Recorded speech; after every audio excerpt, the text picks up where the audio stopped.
Hi there, I'm Joshua, aka The Daddy on YouTube. I am married to a beautiful wife and I have two kids. I've got a 2.5-year-old little girl, Darcy, and I've got little Eli, who is approaching 8 months, and he is basically the focus of this video because this is a few weaning survival tips, things that we've learned over the weaning process with two children that we thought we could help you out with. Firstly, it comes down to the signs of weaning. So this could be a few little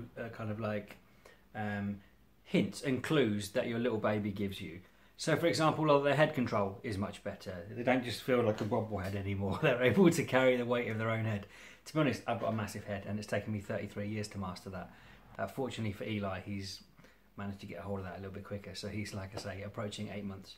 Also, he started to bring his hands to his mouth. He's chewing his fingers all the time. You can see he's got a couple of teeth as well. So there are a few signs that your baby might be ready for weaning.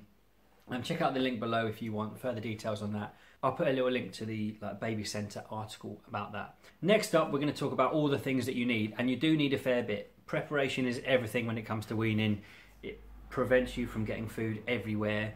So there's a few things you need to get hold of. There's our high chair there.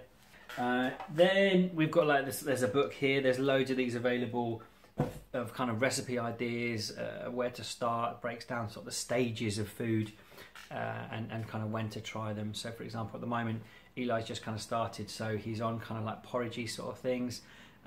He's also got little finger foods, little vegetable cheesy sticks, for example. So it's not just a matter of giving him a full-on roast dinner and off you pop. It's stages.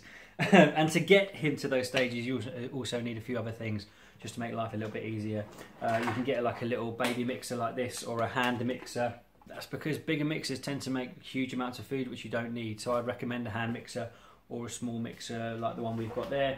Then in terms of cutlery, plates, we've kind of got two stages of spoon. There's a smaller one here, as you can see it's a bit thinner.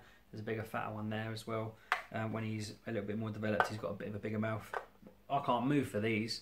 These are we've got hundreds of these in our house.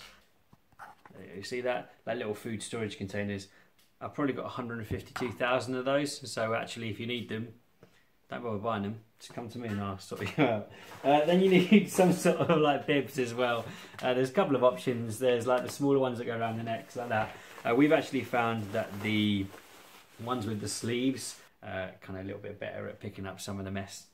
And then lastly, as a parent, I think it's the one thing, maybe that and nappies. This and nappies are the two things that you should always have within arm's reach.